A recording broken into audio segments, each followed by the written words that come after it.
एक बार नंद आदि ग्वालों ने शिवरात्रि मनाने के लिए अंबिकावन जाने की इच्छा प्रकट की।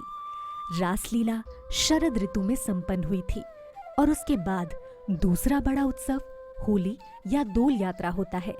दोल यात्रा तथा रासलीला के मध्य एक महत्वपूर्ण उत्सव मनाया जाता है जिसे शिवरात्रि कहते हैं, जो शिवजी के भक्तों द्वारा संपन्न की जाती है।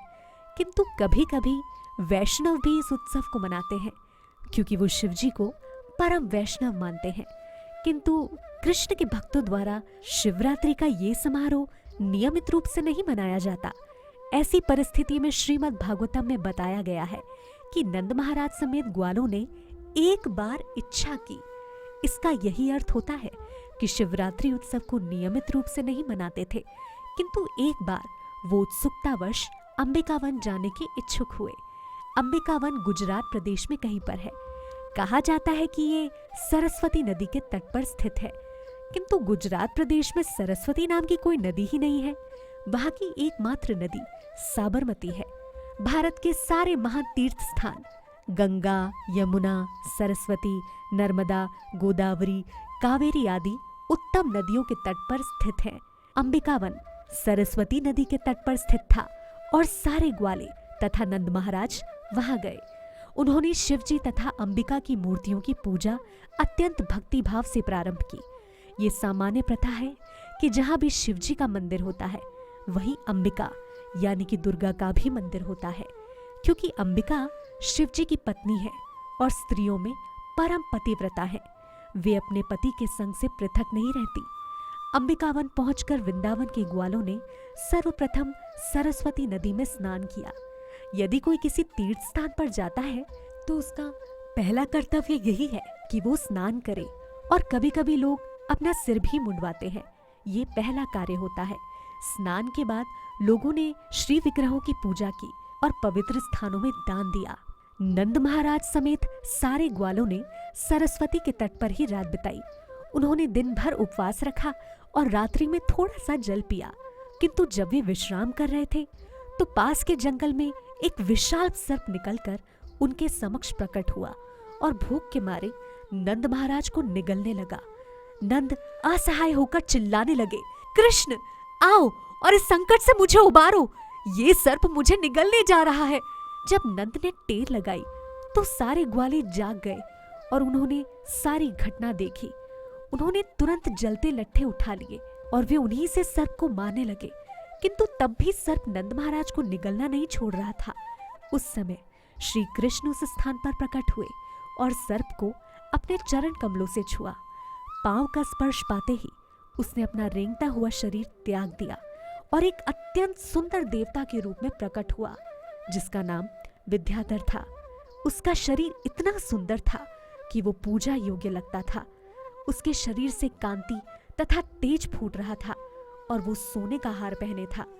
उसने श्री कृष्ण को नमस्कार किया और अत्यंत विनीत भाव से उनके समक्ष खड़ा हो गया।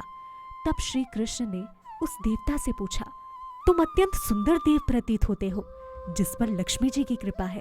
तुमने ऐसा कौन सा घृणित कार्य किया कि तुम्हें सर्प का शरीर मिला? तब उस देवता ने अपने पूर्व जन्म की कथा कहनी प्रारंभ की। हे भगवान, अपने पूर्व जन्म में मेरा नाम विद्याधर था और मैं सारे संसार में अपनी सुंदरता के लिए विख्यात था। विख्यात व्यक्ति होने के कारण मैं अपने विमान में सर्वत्र विचरण करता रहता था। विचरण करते हुए मुझे अंगीरा नामक ऋषि देखे। वे अत्यंत कुरूप थे और क्योंकि मुझे अपनी सुंदरता का गर्व था, इसलिए मैंने उनका उपहास किया। इसी पापकर्म के कारण ऋषि ने मुझे सर्प बनने का श्राप दे डाला। यहाँ ध्यान देने योग्य ये बात है कि श्री कृष्ण की कृपा के पहले मनुष्य सदैव प्रकृति के गुणों के अधीन रहता है, चाहे वो भौतिक दृष्टि से कितना ही उन्नत क्यों ना हो। विद्याधर भौतिक दृष्टि से उन्नत देवता था और वो अत्यंत सुंदर था। उसको अच्छा भौतिक पद प्राप्त था और वो विमान से सर्वत्र विचरण कर सकता था। फिर भी उसे अगले जन्म में सर्प बनने का शाप मिला। कोई भी भौतिक दृष्टि से उन्नत व्यक्ति यदि वो सावधानी नहीं बरतता, घृणित निम्न योनि में जाने के लिए शापित हो सकता है। लोगों की ये भ्रांत धारणा है कि एक बार मनुष्य देह प्राप्त करके कोई नीचे नहीं गिरता। विद्याधर स्वयं बतलाता है कि वैसे तो वो देवता था, लेकिन उसे सर्प बनना पड़ा। किंतु जब श्री कृष्ण ने अपने चरण कमलों से उसका स्पर्श कर दिया तो वो तुरंत कृष्ण भावनामृत को प्राप्त हो गया। परंतु उसने ये स्वीकार किया कि पूर्व जन्म में वो सचमुच पापी था। कृष्ण भावना भावित पुरुष जानता है कि वो श्री कृष्ण का दास है, वो अत्यंत तुच्छ है और जो कुछ भी सद्कार्य करता है वो सब श्री कृष्ण तथा गुरु की कृपा के कारण होता है। विद्याधर कृष्ण से बातें करता रहा। क्योंकि मैं अपने शरीर की अपूर्व सुंदरता से गर्वित था, इसीलिए मैंने ऋषि अंगिरा के कुरूप स्वरूप का उपहास किया। उन्होंने मेरे पाप के लिए श्राप दे दिया और मैं सर्प बन गया। अब मैं सोचता हूँ कि उस ऋषि का श्राप नहीं, मेरे लिए महान वरदान था। यदि उन्होंने श्राप न दिया होता तो मुझे सर्प का शरीर न धारण करना पड़ता और आपके चरण कमलों की ठोकर ना खाई होती और इस प्रकार सारे भौतिक कलमश से मुक्त ना हो पाता। इस संसार में 4 चीजें अत्यंत मूल्यवान है: उत्तम कुल में जन्म लेना, धनी होना, विद्वान होना और सुंदर होना। ये सब भौतिक संपदा समझे जाते हैं। दुर्भाग्यवश कृष्ण भावनामृत के बिना ये भौतिक संपदाएं कभी कभी पाप एवं अपयश का कारण बन जाती हैं।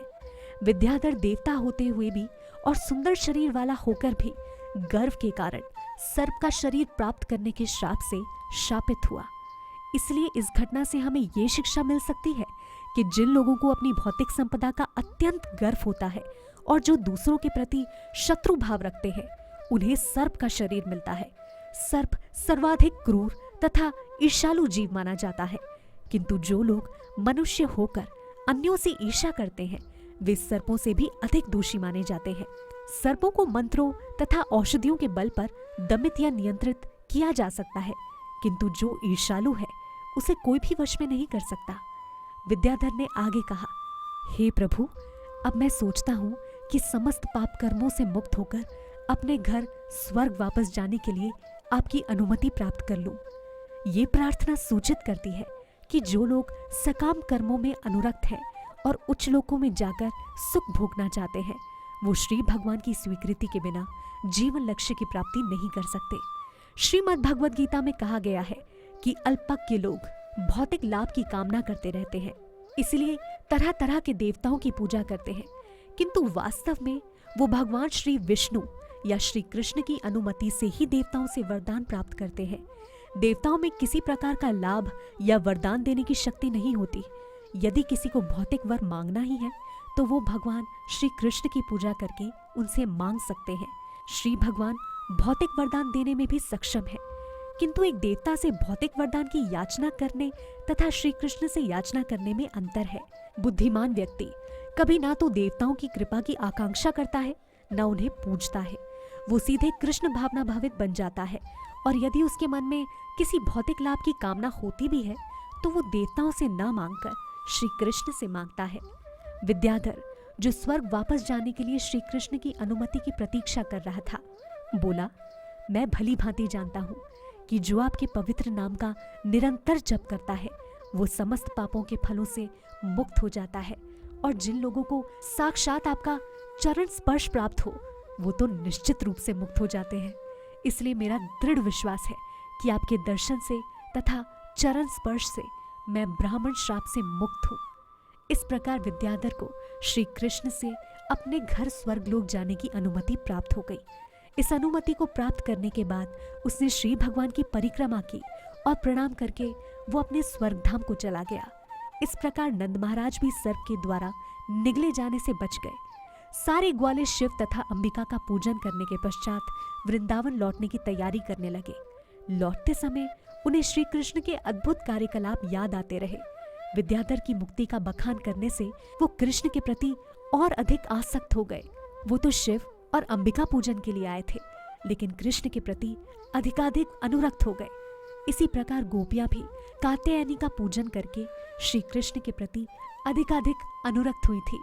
श्रीमद् भगवद गीता में कहा गया है कि जो लोग ब्रह्मा, शिव, इंद्र तथा चंद्र जैसे देवताओं की पूजा किसी स्वार्थ के लिए करते हैं, वे अल्पज्ञ हैं और वे जीवन के वास्तविक उद्देश्य को भूल गए हैं। किंतु वृंदावन के ग्वाले सामान्य व्यक्ति न थे। उन्होंने जो कुछ किया श्री कृष्ण के लिए किया। यदि कोई ब्रह्मा तथा शिव की पूजा श्री कृष्ण के प्रति अनुराग बढ़ाने के लिए करता है तो वो मान्य है, किंतु यदि कोई निजी लाभ के लिए देवताओं के पास जाता है तो वो निंदनीय है। इस घटना के पश्चात एक सुहानी रात में श्री कृष्ण और उनके अग्रज बलराम, जो अकथनीय रूप से शक्तिशाली है, दोनों ही वृंदावन के जंगल में गए। उनके साथ ब्रजांगनाएं भी थी और वहां वो परस्पर मंगल मनाने लगे। ब्रजांगनाएं सुंदर वस्त्रों से आभूषित थी।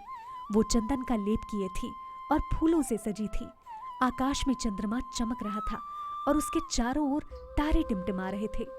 मंद वायु बह रही थी जिसमें मल्लिका पुष्पों की सुगंध मिश्रित थी और भंवरे इस गंध के पीछे पागल हो रहे थे। इस मनोहर वातावरण में कृष्ण और बलराम दोनों मधुर स्वर में गाने लगे। बालाएं उनकी स्वर लहरी में ऐसी लीन हुई कि वो अपनी सुध-बुध खो बैठी। जब वो इस प्रकार तल्लीन थी और मदमत थी तो कुबेर का एक असुर पार्षद वहां प्रकट हुआ।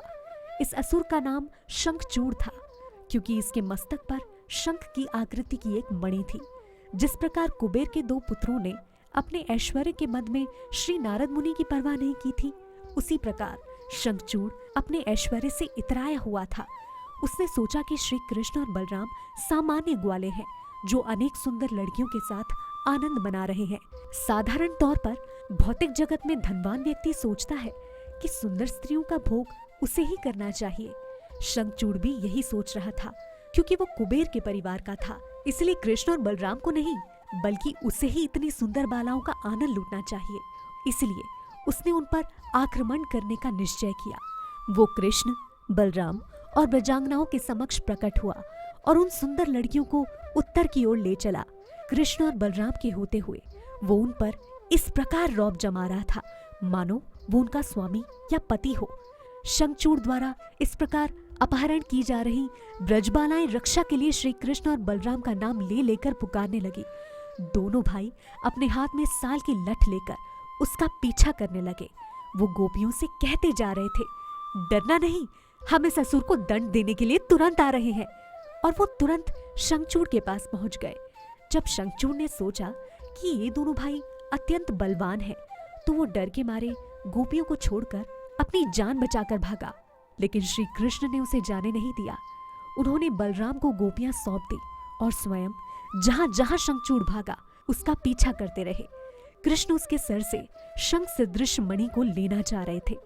थोड़ी दूर तक पीछा करने के बाद उन्होंने उसे पकड़ लिया और अपनी मुट्ठी से उसके सर पर प्रहार करके उसे मार डाला।